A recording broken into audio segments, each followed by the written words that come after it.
भारत की energy security एक बहुत बड़े जियोपॉलिटिकल संकट के बीच फंस गई है। देखिए, एक तरफ तो है गहराता हुआ संघर्ष और दूसरी तरफ एक बहुत ही मुश्किल फैसला। जरा सोचिए, क्या होगा अगर दुनिया की तेल की धमनी मतलब जो मेन आर्टरी है वो जाम हो जाए।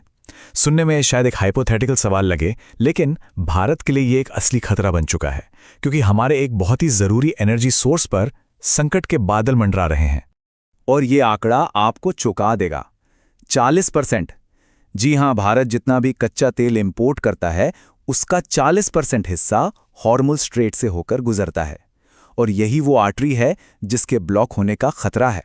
तो हुआ ये है कि वेस्ट एशिया में अमेरिका, इजराइल और ईरान के बीच जो टेंशन बढ़ रही है उसने इस बहुत ही इंपॉर्टेंट समुद्री रास्ते को काफ़ी रिस्की बना दिया है। जहाज़ों पर हमले हो रहे हैं और अब ये रास्ता पहले की तरह से सेफ नहीं रहा।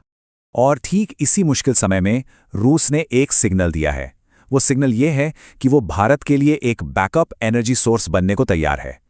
और ये सिर्फ कोई खोखला वादा नहीं है। असल में 95 lakh barrel Russian crude oil पहले से ही भारतीय समुंदर के पास जहाज़ों पर लदा हुआ है, जो कुछ ही हफ्तों में हमारी रिफाइनरीज तक पहुंच सकता है।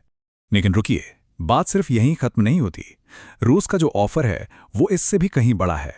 कच्चे तेल के साथ साथ रूस ने लिक्विफाइड नेचुरल गैस यानी LNG सप्लाई करने का भी ऑफर दिया है। और ये इसलिए भी इतना अहम है क्योंकि संघर्ष की वजह से कतर ने अपना LNG प्रोडक्शन रोक दिया है।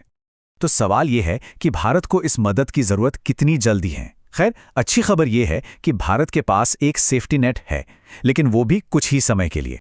देखिए, भारत के पास अभी करीब 6 से 8 हफ्ते का स्ट्रेटेजिक फ्यूल रिजर्व है। इसका मतलब यह है कि फिलहाल घबराने वाली कोई बात नहीं है, सब कंट्रोल में है। लेकिन अधिकारियों ने यह भी साफ कर दिया है कि अगर ये लड़ाई 10-15 दिन से ज्यादा चलती है तो फिर हमें दूसरे इंपोर्ट सोर्सेस को देखना ही पड़ेगा। अब आते हैं इस कहानी के सबसे पेचीदा हिस्से पर। यह जो एनर्जी डील है, ये सिर्फ एक इकोनॉमिक फैसला नहीं है, इसके साथ कई बड़े डिप्लोमेटिक चैलेंज भी जुड़े हुए हैं। तो दुविधा ये है, एक तरफ अमेरिका का प्रेशर है कि रूस से तेल खरीदना बंद करो, वहीं दूसरी तरफ भारत की अपनी स्ट्रैटेजी है कि मार्केट की सिचुएशन के हिसाब से अपने एनर्जी सोर्सेस को डाइवर्सिफाई करो। रॉयटर्स की एक रिपोर्ट है जो इसी बात पर जोर देती है कि यह बैलेंस कितना नाजुक है। रिपोर्ट में कहा गया है कि रूस से तेल खरीदने का कोई भी फैसला सीधा सीधा भारत और अमेरिका के बीच चल रही ट्रेड टॉक पर डिपेंड करेगा। और आखिर में हम इसी बड़े सवाल पर आकर रुकते हैं। एक तरफ है अपनी एनर्जी सिक्योरिटी और दूसरी तरफ है एक अहम स्ट्रेटेजिक अलायंस। क्या भारत दोनों को एक साथ साध सकता है? इसका जवाब तो अब आने वाला वक्त ही देगा। रिस्क सिर्फ मार्केट में होता है, प्लानिंग में नहीं। DGN कैपिटल मैनेजमेंट के साथ स्टॉक मार्केट, म्यूचुअल फंड और insurance. AMFI IRDAI certified. Your success our priority.